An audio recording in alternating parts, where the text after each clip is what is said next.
Fujimoto vai ter que deixar de ser preguiçoso porque simplesmente as bocas voltaram, então ele vai ter que fazer o diálogo. E como vocês podem ver, a Yoru conseguiu 2 manoplas para ficar no lugar dos 2 braços que a Asa tinha perdido. E tais manoplas são fortes o suficiente para torná-la no mesmo nível do Chainsaw Man, o Pochita. Cara, sinceramente, ninguém esperava por isso, muito menos que a Yoru possuía 2 filhos. Mas enfim, bora começar aqui do começo, obviamente, e explicar todos os detalhes que aconteceu aqui no capítulo 176 de Chainsaw Man. Só que antes vocês já sabem, né? Deixa o bendito like pra dar aquela engajada no vídeo, se inscreve quem não é inscrito, ativando as notificações para receber os próximos vídeos quando sair. E agora indo pro capítulo, basicamente começa mostrando um flashback entre a Yoru e a Asa, onde é revelado uma habilidade que a Yoru possuía de simplesmente atrair os objetos que ela quer transformar em armas para ela. Ou seja, ela não precisa mais ir tocar no objeto e transformá-lo em uma arma e nem sequer dizer o nome, porque assim como vocês viram, ela só atraiu o objeto até ela, transformou em uma arma e então só depois ela diz espada de sabonete, espada sabonete. A própria Asa diz aqui, como eu imaginei, quando minha casa foi transformada em arma, dava pra ter feito isso sem dizer o nome. Então a Yoru explica, dá pra usar coisas como armas sem dar nome pra elas ou tocá-las, mas ainda não deve ser o suficiente para derrotar o Chainsaw Man. Todo dia passam notícias na TV de imitações do Chainsaw Man matando as pessoas, então mesmo que as pessoas tenham começado a me temer devido a toda essa guerra, né, elas continuam temendo o Chainsaw Man ainda mais. Então a Asa pensa e diz, por que você não desiste de lutar mesmo que você derrote o Denji? Isso não vai te fazer feliz, certo? Parando pra pensar, todo mundo já se lembrou do medo da guerra, Yoru. Não podemos dizer que você já alcançou seu tal objetivo? E então ela acaba revelando aqui algumas coisas importantes. E agora fica uma pergunta, inclusive para vocês me responderem nos comentários que eu vou estar dando uma olhada. O que aconteceria, hipoteticamente falando, é lógico, se a Yoru, através dessa nova habilidade que ela descobriu, que na verdade eu acho que ela já sabia, não sei, não entendi muito bem, até porque ela tem uma habilidade aqui, ela nunca utilizou na vida, não é possível. Mas o que realmente aconteceria se por acaso ela chamasse o Denji, né, atraísse ele, sendo que o que tá na frente dela é basicamente o Pochita e o Denji, entre aspas, está dentro do Pochita, né? O que será que aconteceria? Ela simplesmente ia tirar o Pochita de dentro do Denji e acabar matando ele? O que de fato poderia acontecer? Ou na verdade, talvez ele nem sequer esteja aqui no estado físico, né? Ele foi mandado pra outro lugar e mesmo assim, se por acaso ela tentar puxar ele, ele vai vir daquele certo lugar? Enfim, é só uma curiosidade mesmo que eu quero saber a criatividade aí de vocês nos comentários. Mas enfim, agora bora voltar aqui pro que interessa. Então ela acaba revelando parte do objetivo dela, dizendo, ainda tem coisas que eu quero recuperar do Chainsaw Man. E agora prestem muita atenção nisso, porque ela acaba de resolver um enigma que todos nós fãs de Chainsaw Man que tava acompanhando a obra tinha a respeito dos poderes do próprio Pochita. Ela basicamente diz, os meus companheiros que o Chainsaw Man devorou, tenho que fazê-lo vomitá-los, ou seja, mesmo que passou tanto tempo, eles ainda estão lá. Então quando o Pochita ele engole um demônio, ele não é dissolvido no estômago, ele é só armazenado ali dentro e basta alguém forte o suficiente, né, pra abrir essa barriga dele ou fazê-lo cuspir pela boca, que agora não possui os tais demônios, ou seja, é completamente recuperável, se é que vocês estão me entendendo. Resumindo, os demônios que inclusive lembra que a Makima já citou, até mesmo aquele demônio do bigodudo, né, aquele alemão que você já conhece, até mesmo ele pode ser recuperado, entre outros, por exemplo, as bombas nucleares, que resultam aqui no aumento absurdo de poder e força aqui da Yoru, até porque ela é o demônio da guerra, e se esses outros demônios voltarem, as pessoas vão temer a guerra num total. Podem temer eles separadamente, mas junto, todos alimentam exatamente a Yoru. Mas aí é que tá o problema, inclusive a Asa pergunta, né, como que você vai derrotar o Chainsaw Man? Você não vai conseguir nem sequer tocar. Então ela revela mais outra coisa, né,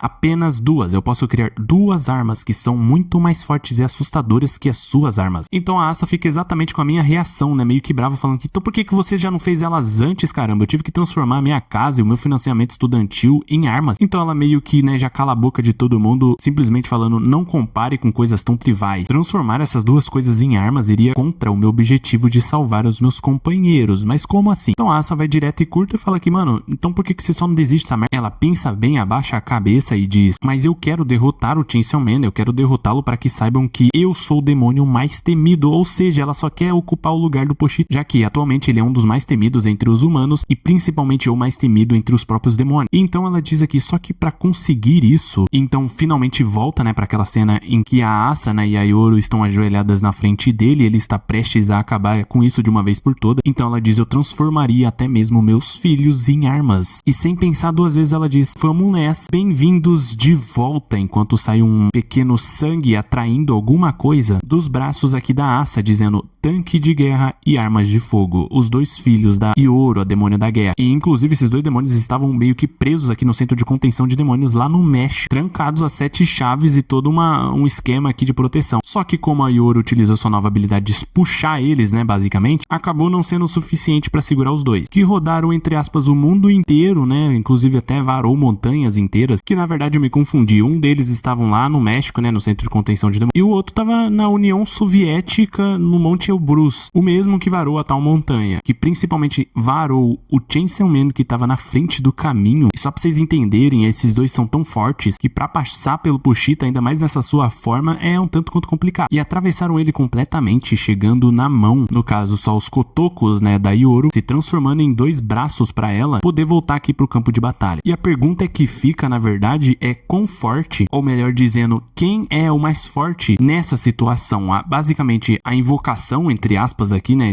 essa nova habilidade da Ioro, ou esses dois demônios, né, que basicamente atravessaram o Chainsaw Man. Não só isso, como arrancaram braços dele, etc. E se por acaso eles são tão fortes, por que eles estavam presos através aqui de um bunker que foram facilmente derrubados após a Ioro meio que invocar eles? O que me leva a crer é que basicamente os dois são literalmente crianças, ou literalmente os filhos da guerra, e que pra por acaso se transformar em 2 armas completamente poderosas, num nível de, entre aspas, ferir de fato o Pushita, no mínimo eles têm um vínculo emocional muito grande, fazendo com que ela transforme eles em manopla direita de arma de fogo e manopla esquerda de tanque de guerra, e devido ao buraco na barriga do Chainsaw Man, liberasse aqui o demônio da boca. Ou seja, não vai acontecer o que ocorreu no capítulo anterior, de basicamente ser um capítulo inteiro sem diálogo, o capítulo mais fácil de se entender alguma coisa, principalmente pra quem é analfabeto. Mas enfim, assim vai se encerrando o capítulo 176 de Chainsaw Man, juntamente com o vídeo, que inclusive, se vocês gostaram, deixem um like e se inscreve no canal. E principalmente comentem aí embaixo o que vocês acharam desse capítulo, que na minha opinião foi muito bom, só que tá muito longe ainda do verdadeiro clímax dessa luta, que se por acaso ela realmente, né, deu um salto de nível absurdo, vai demorar aí no mínimo uns 3, 4, 5 capítulos pra se encerrar. Fora que eu acho, né, ou seja, por achismo aqui, que não vai ser a guerra que vai de fato segurar ele de verdade, embora que atualmente ela tenha bastante chance, que na verdade já é outra coisa que vocês podem comentar aí embaixo, né, a Ioro vai conseguir tancar ou não o Chainsaw Man devido a essas 2 manoplas, que é uma coisa bem diferente de vencer, no caso eu estou falando segurar ele, às vezes até se bobear trazer o Denji de volta. E outra coisa, né, e a Nayuta, será que tem um jeitinho de fazer ela rever agora mesmo, sei lá, velho, tipo, eu sei que ela não morreu pra sempre, né, ela vai reencarnar lá no inferno e depois morrer e voltar pra cá, mas sei lá, né, talvez tenha uma cordinha aí pra puxar e ela se regenerar, não sei.